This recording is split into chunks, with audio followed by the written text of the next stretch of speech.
on into that, we have some really cool questions today. The first one's a really fun one. This Great. comes from Kate. And Kate asks, I've been listening when you've said the ideal respiratory rate is 5 to 6 breaths per minute. I have an Oura Ring, and it is currently recording my respiratory rate at approximately 17 breaths per minute. The guide on the Oura app says that the average is 12 to 20 breaths, but I take this and I'm not very HRV minded, and it simply reflects the average of my general population. Who do I practice breath? So sorry, I think it's supposed to be how do I practice breath work, or should I be working on HRV and heart rate? I actually think we should respond first to the question of the perfect quote unquote respiratory rate of 5 to 6 breaths per minute. Like, is that what we're aiming for? And should she be concerned with this idea of breathing at 17 breaths per minute? So I think this is a great question, Patrick. I'm very interested to hear your thoughts. First thing that I want to say is that Kate uses the word perfect. And I think that is probably, I'd like to replace that word.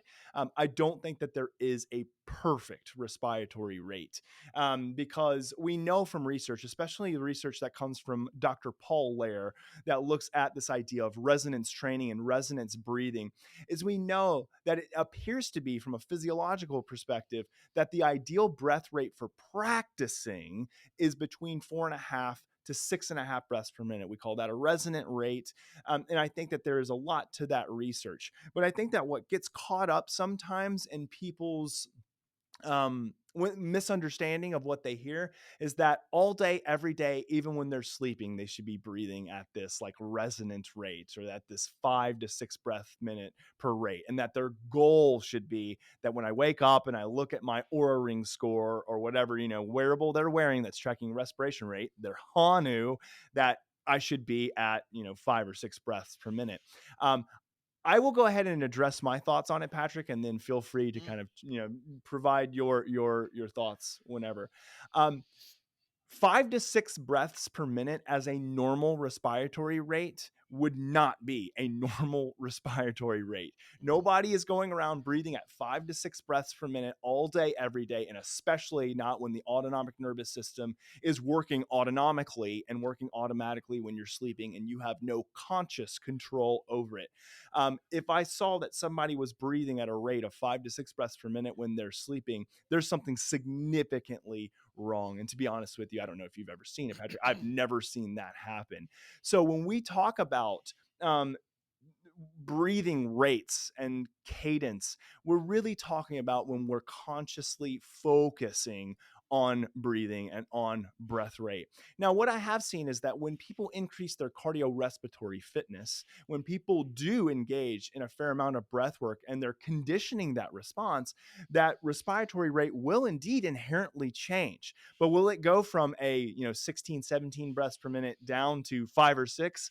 No, again, that would be indicative of something very physiologically wrong. It might even be representative. Again, I don't even know if you'd see numbers this bad of somebody with apnea, like severe apnea. But even then, I think that would still be incredibly low. So I have some more thoughts on there, but I don't want to, just bombard everybody with my ideas. What say you on this one, Patrick? Yeah, I totally agree. It's a very common question, actually. Mm-hmm. It's quite amazing the number of people who pick up on between 4.5 and 6.5 breaths per minute, and they feel then that they have to be breathing that way all the time. Now, the first point I'd make is that the respiratory rate is just one factor, because it's the same as eating food. Somebody puts a big plate of food in front of you, they hand you, used in this example, a spoon. The number of spoonfuls is the respiratory rate, and the size of the spoon is the tidal volume. But really, we want to be also concerned with the volume of food on the plate. Right. When it comes to breathing, if we overemphasize the respiratory rate and not take into consideration tidal volume, we have to ask, what are we doing to our overall minute ventilation? And there has been cases that individuals were breathing 20 breaths per minute. The therapist slowed down their breathing down to 10 breaths. But in the process, the size of each breath increased disproportionately, that the person actually ended up breathing more air than what they Mm-hmm. were coming in. Interesting. So coming back to Katie's question, there's a few factors here. Number one is that, yes, of course, as you said, that when we set time aside during the day to focus on our breathing and to slow it down, that we could slow it down to between 4.5 and 6.5 breaths per minute.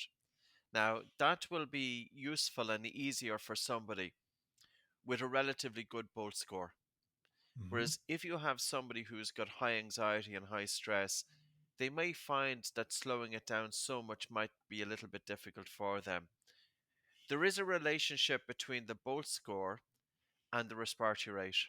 The lower the Bolt score, and basically the Bolt score is when you're sitting, Hmm. take a normal breath in and out through your nose, pinch your nose with your fingers, time it in seconds until you feel the first definite desire to breathe or the first involuntary movement of the breathing muscles.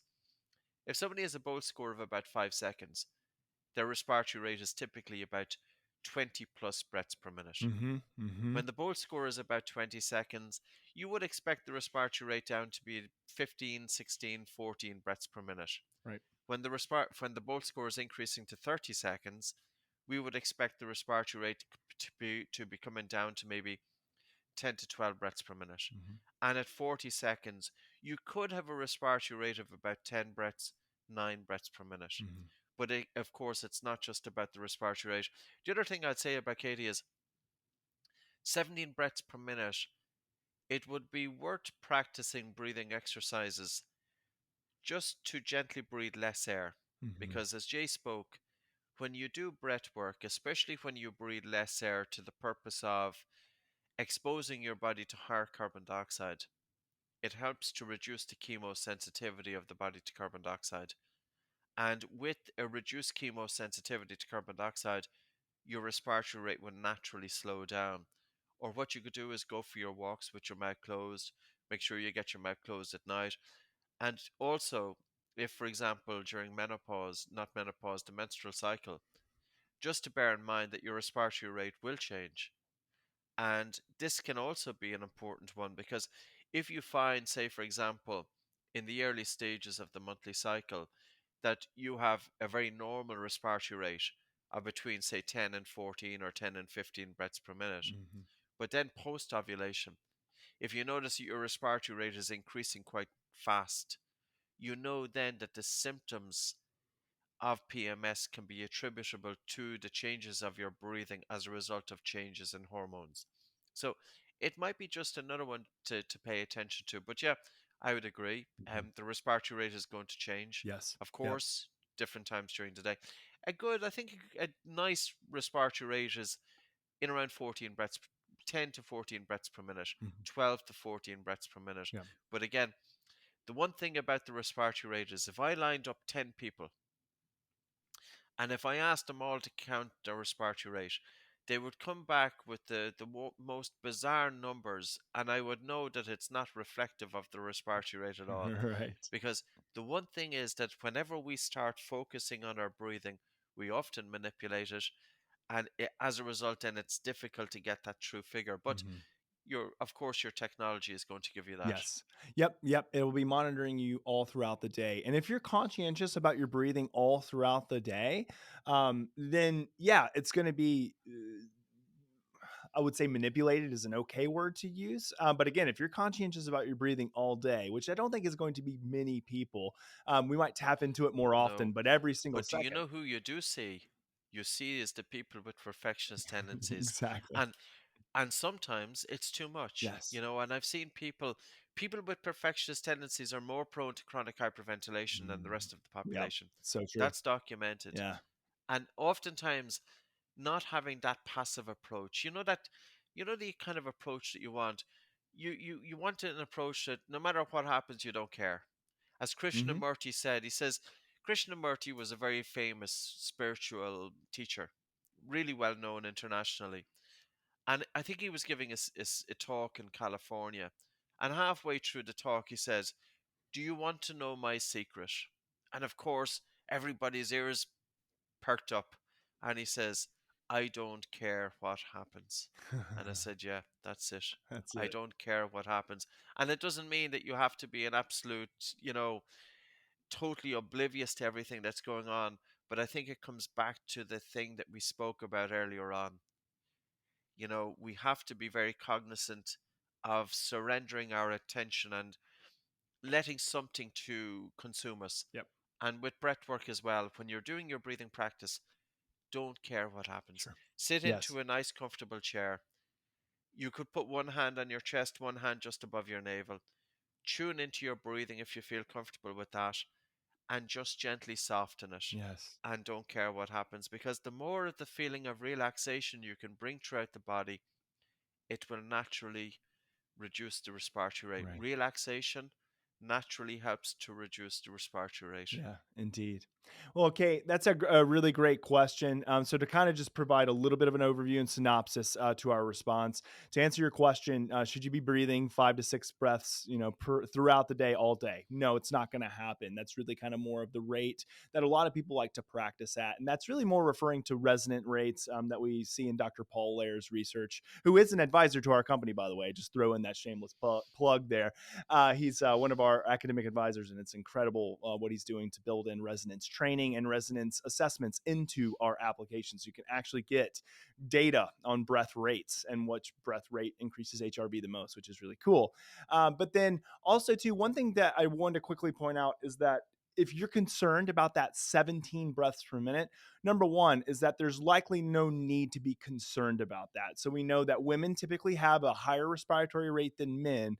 And then also to overnight, you're still within what's considered a normal range at 17. However, there can be some pretty good benefits for you working on shifting that in a downward direction.